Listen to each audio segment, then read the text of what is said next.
Love. What's good, yo?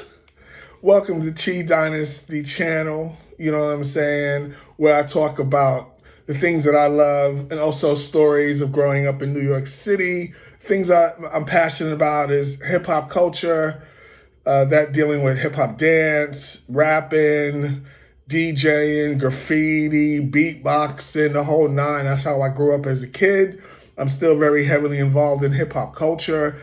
And also, I'm involved in Chinese boxing, what we call in the West Kung Fu or Kung Fu. I am a practitioner and teacher of Tai Chi Chuan from the Yang style of Yang Lu Chan that is connected to Yang Xiaohao or Yang Xiaohu, who is then connected to Cheng Yu Chun, then who was my teacher, Earl Montague, who passed some time back.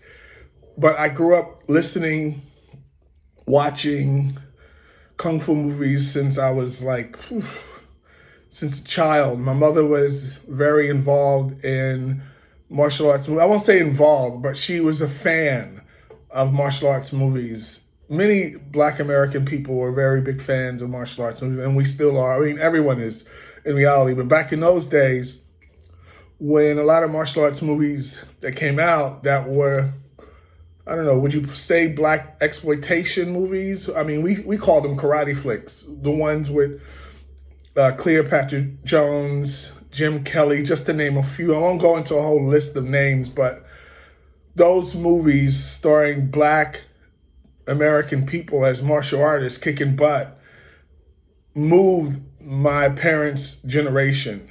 And because my mother enjoyed watching the movies, she would take me down to 42nd Street, Times Square, back in the early 70s. And we would watch a double feature or a triple feature. And I spent a lot of time down. I just remember my mother was always taking me to martial arts movies. And I would come out the movies, like most kids. And I didn't realize it until many years later, just thinking about my childhood, I was like, yo, how did I get into martial arts movies? And then I had to think, oh yeah, when I was a little boy, my mother used to take me to the martial arts movies all the time. So I was like, oh, that's how I got hooked to it. So saying that, as I aged, as I got a little older, I started to go to Times Square, 40 Deuce, as we called it, 4 in the Deuce, on my own and watch Kung Fu movies. And from watching Kung Fu movies, I started to, I don't know, could I study Kung Fu, And one day I took myself down to Chinatown and I started to watch Kung Fu movies in Chinatown. And that's the story in itself. But, I'm just giving a brief background on how I got into Kung Fu. And I actually went down to watch Kung Fu movies. And I think the first movie I saw in Chinatown was Drunken Fist at a Chinese cinema. I can't think of the cinema because by the time I got there, I think it lasted for maybe another year. There are a few. There's gotta think now. Music Palace. Then there was Rosemary Theater, where I started to work at. I originally went to the one, I can't think, was it Pagoda? It might have been Pagoda. I might have to speak to some of my Kung Fu brothers and sisters who are also big fans of martial arts movies. I gotta, because when I came down there, it was I remember I went the first time I found it, because New York City, Chinatown's not that big. So I just walked around and I just searched on my own. I didn't know. I mean, I had heard about the movie theaters, and I was told you got to go to Chinatown because they're showing Kung Fu movies that they're not showing up on 40 Deuce. So that's how I got downtown. I went by myself. I think I was 15 years old. I just went for it, and I found all these theaters, and I started to watch all these movies. But over time, I started to ask people, where can I learn Kung Fu? And I remember there was the, what school is that? There was one school, on 34th Street, there was Ying Jiao Pa, right? Ying Jiao Pa, the Eagle Claw School. And in the Kung Fu movies, you'd always see Eagle like that. But in the actual forms, I think they hold their hands like this. I'm not an Eagle Clan student. I don't know much about Eagle Clan, but when in the movies we were all like, "Yo, that's cool." And then there was it forgets me. There was a tiger school, Fujapa, if I'm pronouncing it right. That there was a school there, and that was a pretty big school. But I was too shy to go upstairs. Look, it was like you could see the school. I think it was on the side of Rosemary Theater, and across the street from Manhattan Bridge, and that Manhattan Bridge you took over to go into Brooklyn.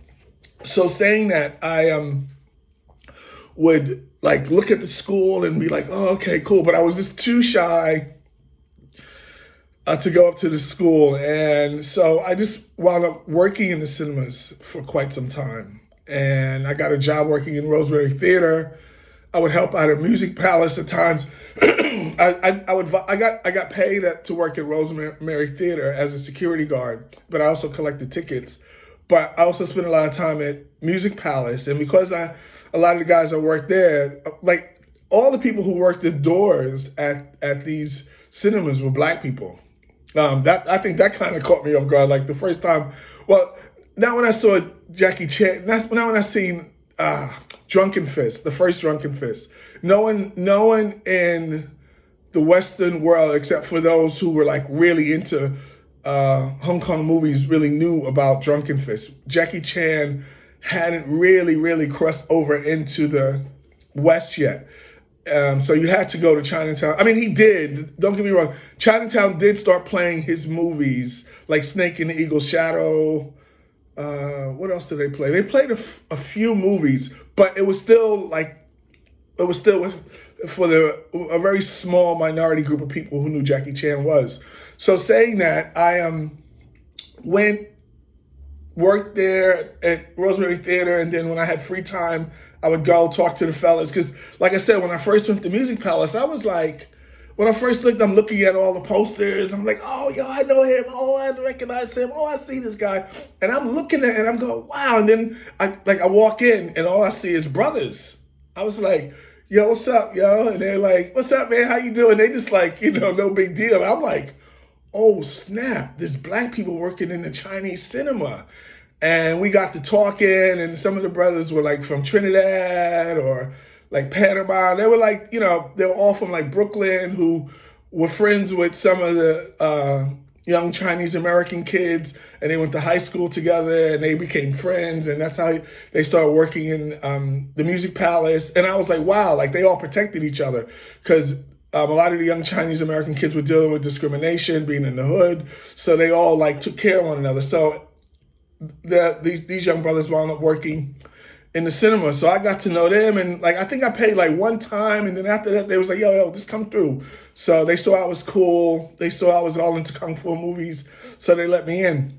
So going to that cinema for like, and excuse me, I'm saying cinema, I should be saying movie theaters as an American, but living in Australia, they say cinema, they don't say movie theaters.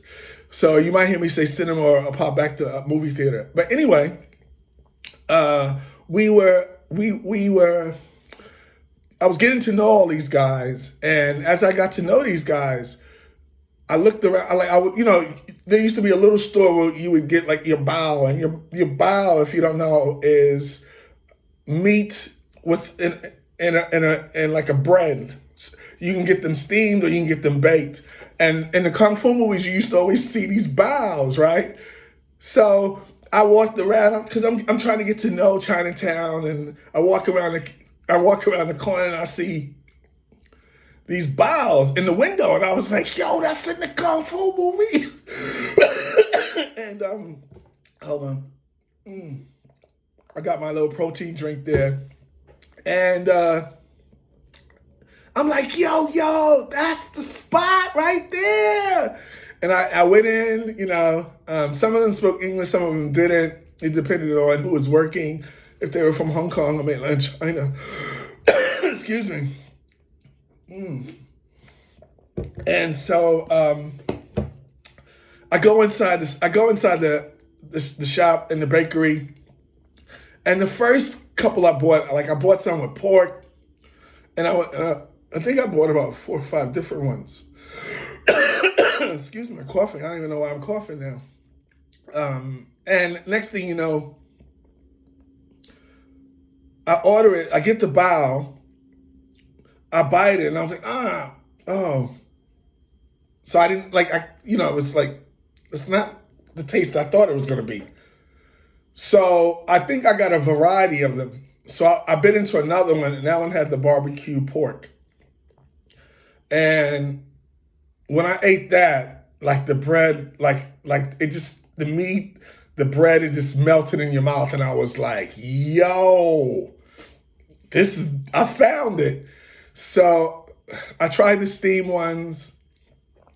I tried the baked ones. I wound up getting addicted to the baked ones. I mean, like I could eat like a dozen of them. And then watching kung fu movies, they were always drinking, like they drank milk.